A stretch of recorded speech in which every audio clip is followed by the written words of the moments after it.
नमस्कार, मैं हूं नीरज और शुरू करते हैं आज का ये टॉपिक। आज के टॉपिक में आपके सिलेबस की तीसरी पोएम है और ये तीसरी पोएम जॉन मिल्टन के द्वारा लिखी गई है, जिसका नाम है ऑन हिज ब्लाइंडनेस। ब्लाइंडनेस मतलब अंधेपन पर लिखी गई ये कविता है।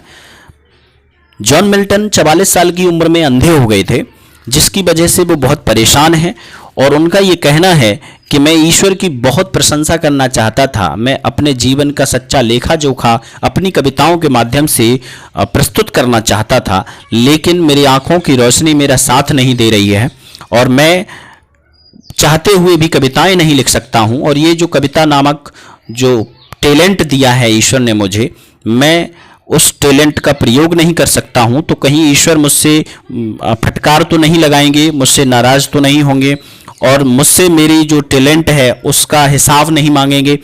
इस बात को लेकर के बहुत परेशान है जॉन मिल्टन। और फिर उनकी अंतरात्मा जवाब देती है और ये कहती है कि आपको परेशान होने की ज़रूरत नहीं है, क्योंकि ईश्वर कभी भी किसी से भी उसके काम का लेखा जोखा नहीं मांगते, न ही उसके द्वारा दिए गए कोई भी उपहार या टैलेंट का हिसाब नहीं मांगते कि तुमने इसका यूज़ किया कि नहीं किया। तो जॉन मिल्टन ने इसी बात को लेकर के ये पूरी कविता लिखी है और ये कविता एक सोनेट के रूप में है। मैं बता दूं आपको कि कविताओं के कई प्रकार होते हैं, जैसे एलेजी होती है, सोनेट होती है, बैलेड होता है। इसी प्रकार से कविताएं कई प्रकार की होती हैं और उनमें से एक प्रकार है ये सोनेट। सोनेट 14 लाइन की कविता होती है और जॉन मिल्टन ने अपने पूरे जीवन में केवल 24 सोनेट लिखे हैं, यानी ऐसी कविताएं जो 14 लाइन की होती हैं वो केवल 24 ही लिखी हैं। जॉन मिल्टन ने ये अपने अंधेपन पर जो कविता लिखी है उसका आज हम हिंदी अर्थ बनाएंगे और समझने की कोशिश करेंगे। आप इस वीडियो को केवल सुने और केवल देखें नहीं, बल्कि समझने की कोशिश भी करें, क्योंकि हर वीडियो को केवल सुनने और देखने से काम नहीं चलता, समझना भी जरूरी है। तो शुरू करते हैं आज का video. When I consider how my light is spent, when माने जब, I माने मैं, consider माने समझ पाया, जब मैं ये समझ पाया, how my light is spent कि मेरी आंखों की रोशनी कैसे चली गई। Year half my days, year माने पहले, हाफ माई डेज मेरे आधे जीवन से पहले ही, यानी जब मैं ये समझ पाया कि मेरी आंखों की रोशनी मेरे आधे जीवन से ही पहले कैसे चली गई। In this dark world and wide, इस डार्क वर्ल्ड, इस अंधेरे संसार में, और एंड वाइड माने इस विस्तृत संसार में या विशाल संसार में। कभी का ये कहना है कि इस विशाल और अंधकार भरे संसार में, एंड दैट वन टैलेंट, और वो एकमात्र प्रतिभा, टैलेंट माने प्रतिभा, which is death to hide, जो मेरी डेथ के बाद, मृत्यु के बाद हाइड हो जाएगी, छिप जाएगी। वो एकमात्र प्रतिभा जो मेरी मृत्यु के बाद छिप जाएगी। लॉस्ड विद मी यूजलेस, मेरे पास यूजलेस मतलब बेकार में ही, लॉस्ड माने पड़ी रहेगी। वो एकमात्र प्रतिभा जो मेरी मृत्यु के बाद छिप जाएगी, वो मेरे पास व्यर्थ में ही, बेकार में ही पड़ी रहेगी। आगे है, though my soul more bent to serve there with my maker. एक लाइन से इसका हिंदी अर्थ नहीं बनता, बल्कि एक लाइन का हिंदी अर्थ अगली लाइन तक चला जाता है, तो समझने की कोशिश करें। दो माने हालांकि, यद्यपि, माई सोल माने मेरी आत्मा, मोर बेंट माने बहुत उत्सुक है, बेंट माने उत्सुक, मोर माने बहुत, टू सर्व माने सेवा करने की, there with my maker, my maker माने मेरे ईश्वर, मेरे बनाने वाले को, यानी मेरे बनाने वाले को, मेरे निर्माता को, और सर्व माने सेवा करने की, यानी हालांकि मेरी आत्मा मेरे बनाने वाले की सेवा करने के लिए बहुत उत्सुक है, अर्थात मेरी आत्मा मेरे ईश्वर की सेवा करने के लिए बहुत उत्सुक है। And present my true account, और मेरा सच्चा लेखा जोखा, ट्रू माने सच्चा, अकाउंट माने लेखा जोखा, प्रेजेंट माने प्रस्तुत करने के लिए, और मेरा सच्चा लेखा जोखा प्रस्तुत करने के लिए भी उत्सुक है। लेस्ट माने कहीं ऐसा ना हो कि, ही रिटर्निंग चाइल्ड, ही माने वह, रिटर्निंग माने वापस लौटने पर, चाइल्ड माने फटकार लगाए, कहीं ऐसा न हो कि वह वापस लौटने पर मुझे फटकार लगाएं।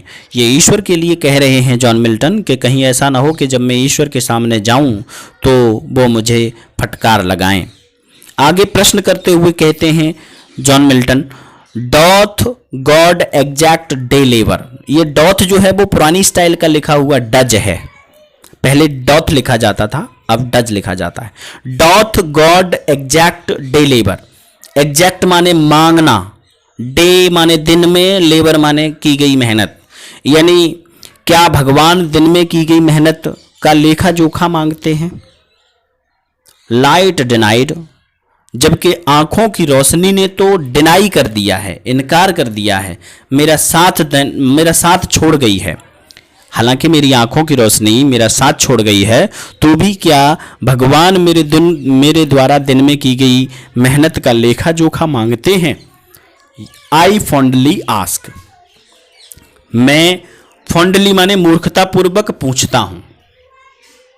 ये कवि कह रहे हैं कि मैं मूर्खता पूर्वक पूछता हूं कि क्या भगवान दिन में की गई मेहनत का लेखा जोखा मांगते हैं, जबकि मेरी आंखों की रोशनी मेरा साथ नहीं दे रही, वो मेरा साथ छोड़ गई है।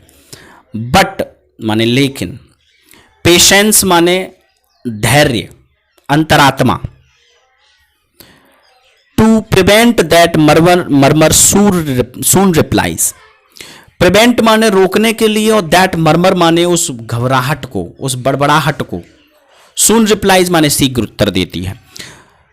लेकिन मेरा धैर्य उस बड़बड़ाहट को रोकने के लिए शीघ्र ही उत्तर देता है और कहता है, God doth not need either man's work और his own gifts.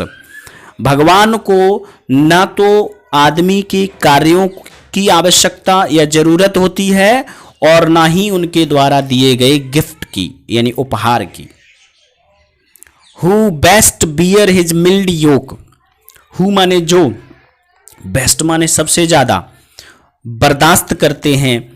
His mild योक माने उसके द्वारा कोमल या कठोर कार्यों को, कोमल या कठोर कार्यों को, यानी जो उसके द्वारा दिए गए कोमल या कठोर कार्यों को सबसे ज्यादा बर्दाश्त करते हैं। क्योंकि ईश्वर कभी किसी को कोमल कार्य देते हैं, कभी किसी को कठोर कार्य देते हैं। वैसे योग जो होता है वो जुआ होता है, जो बैलों के ऊपर रखा जाता है। बैलगाड़ी बनाते टाइम उसके बैलों के कंधे पर जो रखा जाता है उसको जुआ बोलते हैं। तो कोमल या कठोर कार्यों को बर्दाश्त जो लोग करते हैं, दे सर्व हिम बेस्ट, वे ही उसकी सबसे ज्यादा सेवा करते हैं। हिज स्टेट इज किंगली, उसकी स्थिति किंगली है। किंगली माने राजाओं के समान है। उनकी स्थिति तो राजाओं के समान है, मतलब ईश्वर की स्थिति तो राजाओं के समान है। थाउजेंड्स एट हिज बिडिंग, हजारों लोग उनकी आज्ञा पाकर, बिडिंग माने आज्ञा पाकर, स्पीड माने तेजी से दौड़ पड़ते हैं। हजारों लोग उनकी आज्ञा पाकर तेजी से दौड़ पड़ते हैं। कहां पर? Post over land and ocean without rest, बिना आराम किए ही जमीन और सागर में तेजी से दौड़ पड़ते हैं। दे ऑल्सो सर्व, वे भी सेवा करते हैं। Who only stand and wait, जो केवल खड़े रहते हैं और वेट करते हैं, मतलब इंतजार करते हैं। ये कविता है जॉन मिल्टन के द्वारा लिखी गई। इसका हिंदी अर्थ हमने आज समझा। बेहतरीन पोइम है। इस वीडियो को आप बार बार देखिए तो ज़्यादा से समझ में आएगा, और अगर समझ में नहीं आता है तो आप मुझे कमेंट करके या क्वेश्चन करके पूछ सकते हो हमारे पर्सनल नंबर पर भी। Thank you.